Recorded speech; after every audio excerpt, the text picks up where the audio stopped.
Bienvenido al Instituto Bíblico del Aire. La lección de hoy está tomada del Nuevo Testamento. Recuerde, mientras estudiamos, hacer 3 preguntas. 1. ¿Qué dice la palabra de Dios? 2. ¿Qué quiere decir?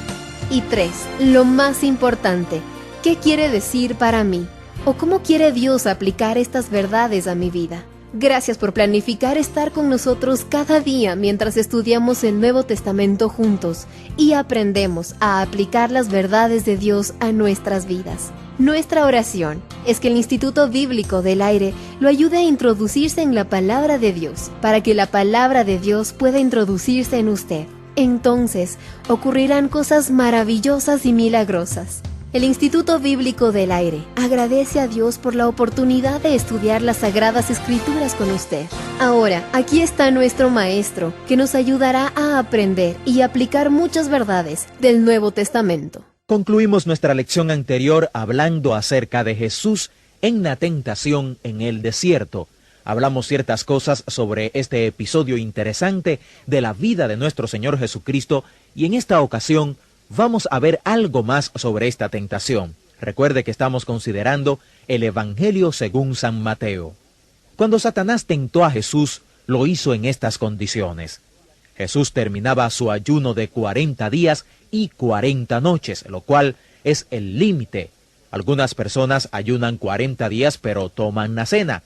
Para algunos ese es un ayuno de 40 días, pero fíjese, 40 días y 40 noches. Ayuno completo, total. Este es el límite, dicen, para un ser humano.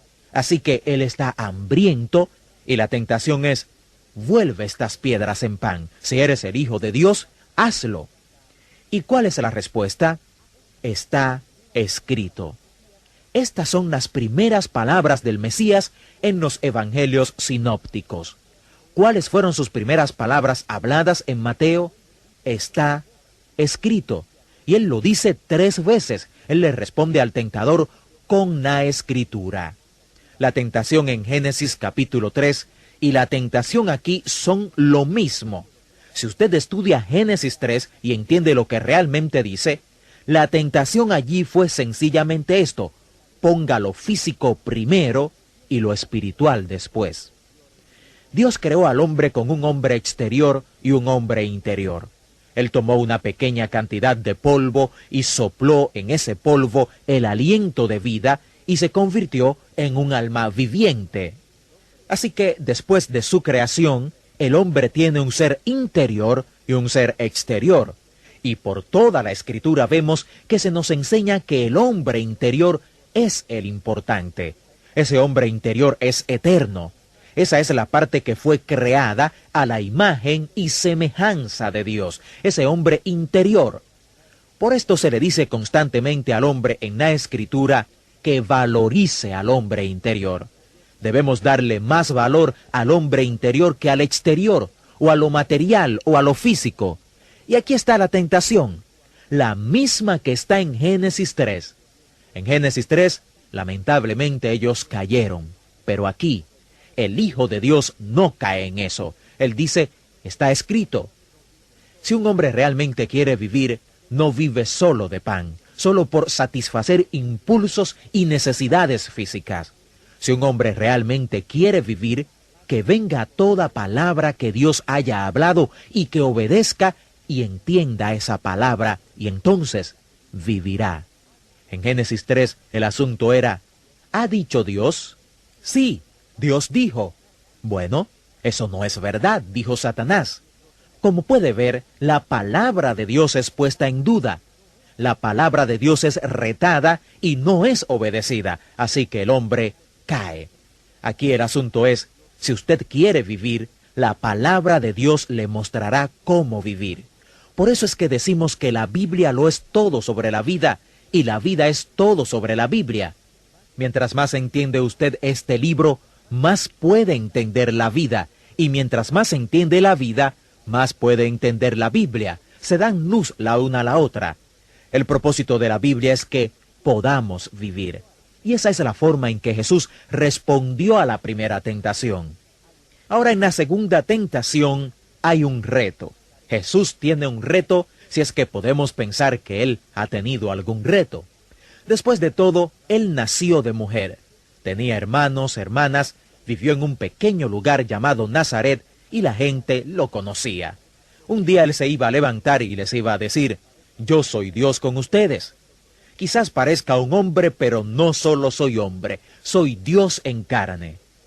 Bueno, suponga usted que su hermano le dijera a usted un día: tengo buenas noticias para ti. He estado guardando esto por 30 años, pero tengo que decírtelo. Yo soy Dios. Bueno, probablemente usted rompería a llorar y correría a hablar con el pastor, o iría donde el psiquiatra, o algo así. Mi pobre hermano, vamos a tener que internarlo. Eso es lo que usted haría, supongo. Bueno, Jesús tuvo que enfrentar ese reto. ¿Cómo iba él a decirle a la gente que él era Dios? Bueno, Satanás lo tentó y le dijo: yo te voy a decir lo que tienes que hacer. Sube al punto más alto del templo en Jerusalén y atraerás una multitud. Luego salta, y antes de llegar al suelo, y aquí Satanás cita la Escritura también y dice: la Escritura dice que vendrán ángeles y te ayudarán.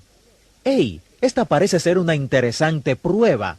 Supóngase usted que alguien quiere demostrar que viene de Dios y sube al edificio más alto de su ciudad. Él está en la orilla ahí de ese edificio y toda la gente está alrededor mirando qué va a suceder. De repente él salta al vacío y cuando se supone que va a explotar en el suelo, él empieza a descender lentamente como en las películas y entonces no le sucede nada. Parecería ser la manera más viable para demostrar que uno tiene poder o capacidad o que se viene de Dios. Pero aquí hay una respuesta importante de Jesús a esta tentación. También está escrito, dijo Jesús, que no debes tentar al Señor. Y si Jesús hubiera hecho esto, o si usted lo hace, Dios no estaría obligado a salvarle de esa situación porque no se está persiguiendo de ninguna manera cumplir el propósito de Dios, sino el deseo humano de ser reconocido. En su tercer intento por tentar a Jesús, Satanás quiso que Jesús pusiera a Dios en segundo lugar y pusiera otras cosas en primer lugar. Hay un mensaje en la Escritura, y este mensaje está resumido en 2 palabras: Dios primero. La Escritura enfatiza esto una y otra vez: Dios primero. Eso no es fácil, pero no es verdaderamente complicado. Dios primero. Si Dios es el primero, nadie más puede ser primero. Satanás quería que Jesús lo pusiera a él en primer lugar. Y Jesús una vez más le responde: está escrito, al Señor tu Dios adorarás y a Él solo servirás. Si uno sirve a Dios, no puede servirle a nadie más.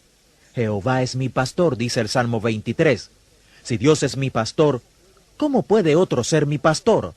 ¿Cómo puede mi esposa ser mi pastor? ¿Cómo pueden mis padres ser mi pastor? Y estamos hablando en sentido singular, porque sabemos que en las iglesias hay pastores. Dios quiere ser el primero en todo aspecto de nuestra vida. Eso es lo que Él nos enseñó y así refutó al diablo. Dios primero, solo Él, dijo Jesús. Cuando Él se encontró con Satanás en estos 3 niveles, dice que por una estación le dejó, solo por una estación. Creemos que Satanás estuvo tras él durante todo el tiempo que estuvo aquí. Sobre él estuvo el tremendo ataque de Satanás todo el tiempo. ¿Cuál es el significado de esta crisis? La pregunta que los teólogos se hacen es: ¿pudo haber caído Jesús? Mientras esto estaba pasando, ¿estaba Dios el Padre viendo desde su balcón en el cielo y sosteniendo su aliento diciendo: ¿lo logrará? El primer Adán no lo logró. Me pregunto si éste lo logrará. ¿Cree usted que fue así? Es un rotundo no. Los teólogos dicen que él no podía caer, nunca, ni en 1.000.000 de años pudo haber caído. La próxima pregunta es: ¿por qué fue tentado? Hay una historia sobre un puente que fue construido, un puente de rieles para trenes, y para probarlo pusieron 2 locomotoras frente a frente, y abrieron los reguladores y dieron vueltas a las ruedas. Y así crearon todas las vibraciones para probar el puente. Y mientras los ingenieros y los ejecutivos estaban mirando, un niño alaba la manga de uno de los ingenieros y le dijo: ¿Tú creías que se iba a caer?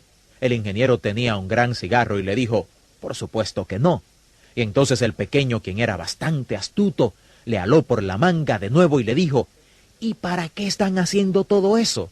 Y el ingeniero le respondió, para probar que no se caerá. Por eso estamos haciendo todo eso. Es muy importante que Dios nos demostrara al principio de la vida y ministerio del Salvador que Él no caería. Y uno de los versículos en la Biblia, que es favorito para los pastores, nos dice esto, y aquel que es poderoso para guardaros sin caída. La verdad más dinámica en el Nuevo Testamento es esta.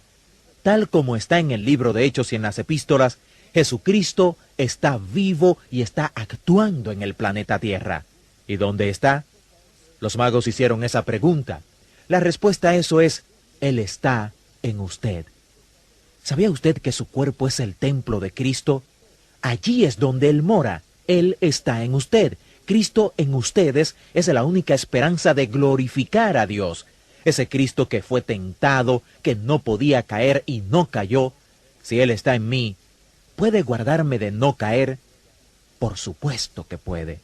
Si estoy confiando en Él y si estoy caminando con Él, Él puede guardarme de caer y por su ejemplo puede mostrarme cómo responder a estas pruebas de Satanás en estos 3 niveles.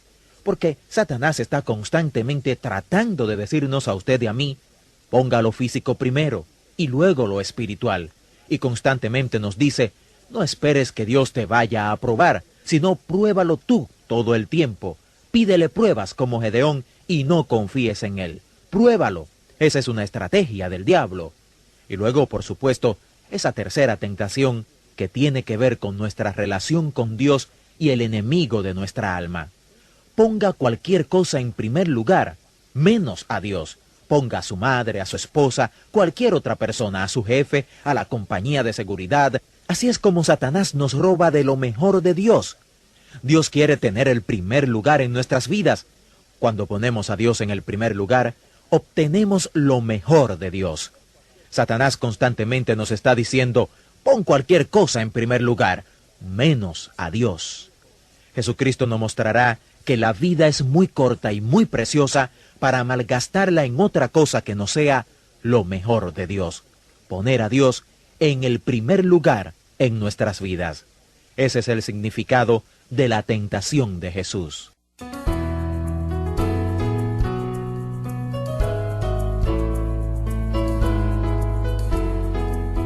Gracias por unirse al Instituto Bíblico del Aire.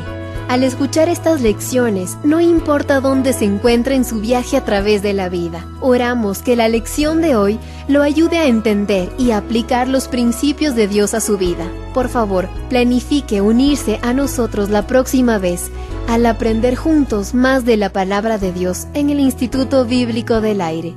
Contáctenos y comparta lo que está aprendiendo y cómo este estudio lo está ayudando a crecer en su conocimiento y fe en www.institutobiblicodelaire.com. Nos despedimos por ahora. Que nuestro Padre Celestial, que nos ama, lo bendiga a usted y a su familia, protegiéndolo y guardándolo en sus manos amorosas. Le dé su amor y paz y su espíritu de unidad para que su vida y familia glorifiquen a nuestro Señor Jesucristo.